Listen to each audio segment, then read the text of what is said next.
नमस्कार. श्री स्वामी समर्थ सर्वांना. आज आहे श्रावणातला तिसरा सोमवार, त्याच्यामुळे आम्ही आलो आहे चक्रेश्वर मंदिरामध्ये.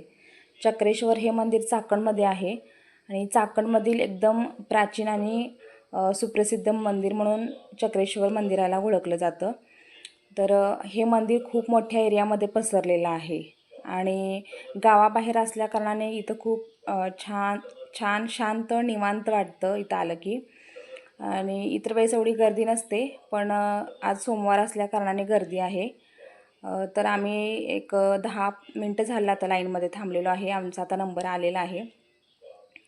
आता आम्ही आतमध्ये आलेलो आहे आणि डायरेक्ट गाभाऱ्यामध्ये दर्शन देत होते, त्याच्यामुळं खूप छान वाटलं. खूप जवळून दर्शन घेता आलं. हे पाहू शकता तुम्ही किती छान मोठं शिवलिंग आहे. आणि दर्शन घेऊन आता आम्ही आलो आहे बाहेर.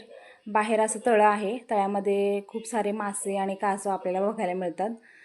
ते सगळं आम्ही फिरून बघितला परिसर सगळा आणि खूप छान निवांत प्रसन्न वाटतं. त्याच्यानंतर खिचडी आणि लाडूचा प्रसाद होता, तो खाल्ला आणि आता आम्ही निघालो.